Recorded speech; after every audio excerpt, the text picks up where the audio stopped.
port pour voir Scruff. Tenez, le voilà justement qui arrive. Je suis de retour. Je t'ai apporté une petite surprise. Ça fait plouf et ça fait splash. Et à la fin, adieu les tâches. Mais Scruff est loin d'être content. Il n'a jamais vu un savon de sa vie. Et un balai-brosse non plus d'ailleurs. Il se demande à quoi peuvent bien servir toutes ces choses qui lui font si peur. C'est vrai que ça a une drôle d'allure. Adieu, Thomas. Clic, petit clac, ses essieux crissent et craquent. Et sans demander son reste, Scruff démarre et quitte le port. Le pauvre Thomas n'en croit pas ses yeux. Alors ça, c'est la meilleure.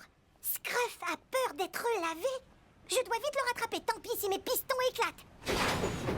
Le problème, c'est que le nouveau venu file à toute vapeur à travers la campagne. Mais Thomas réussit quand même à le rattraper. Scruff, arrête! Pas question, Scruff accélère même. Il décide de prendre une voie de secours et disparaît derrière les feuilles. Thomas décide de s'arrêter.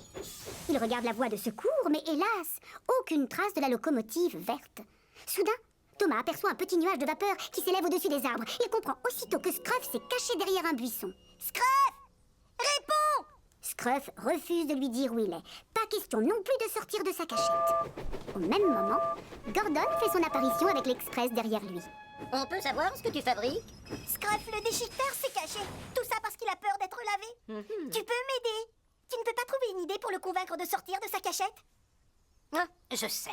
Scruff, c'est Gordon qui te parle. Ça te dirait de voir mes beaux wagons verts et blancs? Ce train, c'est la fierté de Chicalor. Thomas et Gordon attendent que Scruff réponde. Mais hélas, ce dernier reste silencieux. Il ne lance même pas un coup de sifflet. Il reste caché derrière son buisson sans bouger un piston. Oh, raté! Merci quand même. Ça m'étonnerait que Scruff ait envie de voir l'Express. Oh, ça c'est très humiliant. Vexé, Gordon préfère repartir et laisse Thomas se débrouiller tout seul. Soudain, Henry arrive. Bonjour Thomas, qu'est-ce que tu fabriques? Scruff, le déchiqueteur s'est caché parce qu'il n'a pas envie d'être lavé. Toi, tu es vieux et sage. Tu ne pourrais pas trouver quelque chose pour le convaincre de venir me parler? Oh, j'ai peut-être une idée qui pourrait marcher. Scruff, bonjour. C'est moi Henri, la locomotive verte. Ça te ferait plaisir de venir avec moi pour faire mes livraisons de charbon? Thomas et Henry attendent que Scruff réponde. Mais celui-ci reste silencieux. Il ne lance même pas un coup de sifflet. Il reste caché derrière son buisson sans faire de bruit. Non, date, chou-chou. Merci quand même. J'ai l'impression que ça ne l'intéresse pas de faire tes livraisons. C'est bien dommage. Peut-être une autre fois.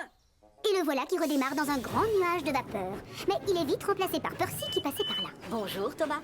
Mais qu'est-ce que tu fabriques? Scruff, le déchiqueteur s'est caché parce qu'il n'a pas envie d'être lavé. Aide-moi, s'il te plaît. Trouve une idée pour le convaincre de sortir de sa cachette et de me parler. J'ai trouvé. Bonjour, Scruff. Moi, c'est Percy. Je travaille pour la poste.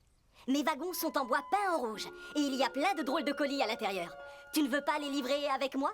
Thomas et Percy attendent que Scruff réponde. Mais celui-ci reste silencieux. Il ne lance même pas un coup de sifflet. Il reste caché derrière son buisson sans faire de bruit. Mais qu'est-ce que je peux faire, Percy? Il est plus têtu qu'une mule. Je ne sais pas quoi te dire. Il est tard. Je dois repartir. Je dois livrer mon courrier. À ce moment-là, Whiff vient prendre la place de Percy à côté de Thomas, avec derrière lui plusieurs wagons remplis de déchets. Comme d'habitude, il est de très bonne humeur. Rebonjour, Thomas. J'ai vraiment hâte de rencontrer Scruff, mon nouvel assistant. Il va adorer pousser et tirer tous ses détritus.